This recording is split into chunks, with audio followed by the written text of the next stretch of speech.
Okay, so this is the overview video for Lecture Exam 5 unit. There are 3 chapters, but I want to go ahead and say that we are only covering a very, very small portion of chapter 27 and 28. So you'll notice when you open up those PowerPoints, it's not a whole lot of slides. I just kind of picked out the important things that I think you should know, but there's just too much material in this course for us to thoroughly go through chapter 27 and 28.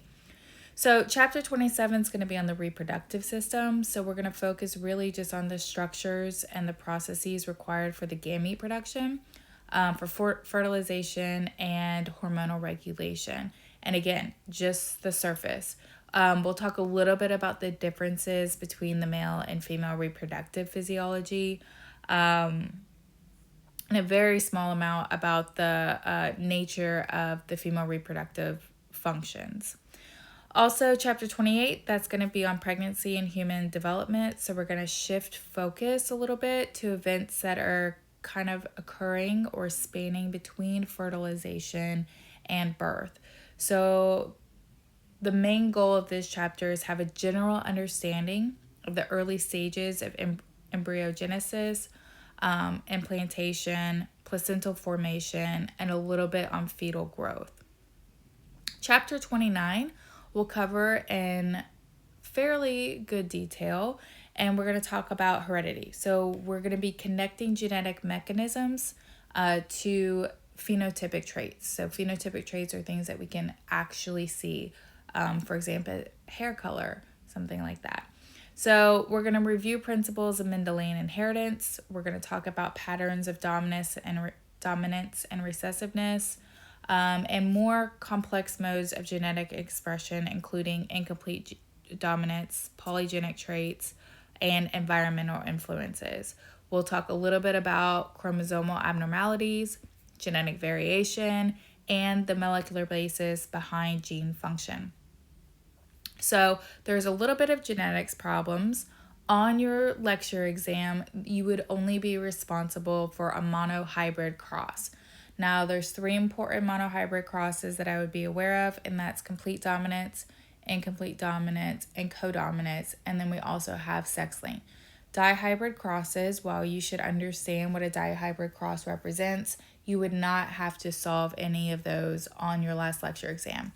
Because of this and having to do a monohybrid cross, you can have scratch paper on this last lecture exam. However, you need to clearly show the front and back side of your paper to the honor lock camera before you begin the exam. If you want some extra practice besides what's in your textbook or what's in the PowerPoint, I have this PowerPoint down here of genetics examples. So this is for a class where we go a lot heavier into genetics. So I would only focus on the examples that are for monohybrid crosses. You do not need to worry about blood typing or the dihybrid crosses that are in theirs. So there is a playlist, but the playlist is set up by example number. So it'll say like one video's example number 1, and then the next video for example number 2, so on and so forth. So you could just see which examples would follow a monohybrid cross, and then I actually walk through how to solve each one of these examples. If you're interested in knowing how to do the blood typing, you can do that, or dihybrid, but it won't be tested on your exam. So there's an exam 5 guide and question discussion board, as well as your lecture exam 5, which is due at the latest on May 3rd by 11:59 p.m. So I'm going to go ahead and talk about the cumulative final, because now we've gone all the way through this semester. I want to remind you that the cumulative final is optional. So if you don't take the cumulative final, you will get a 0, and that's okay, because the day after the cumulative final closes, I will implement the lowest exam grade drop. So if you are happy with your overall grade after you finish exam 5, then please do not take the final. You will get a 0 temporarily, and then I will immediately go in and implement the lowest exam grade drop. If you are interested in taking the cumulative final, essentially what it's going to do is replace your lowest exam grade. It will not hurt you if you get a lower score than you did on your lowest 1 through 5 lecture exams, because it will be dropped.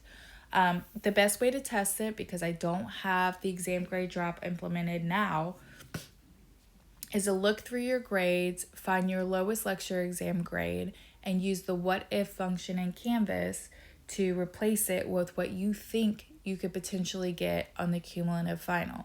Use a realistic grade. Please don't input 100, but something that you think is attainable for you.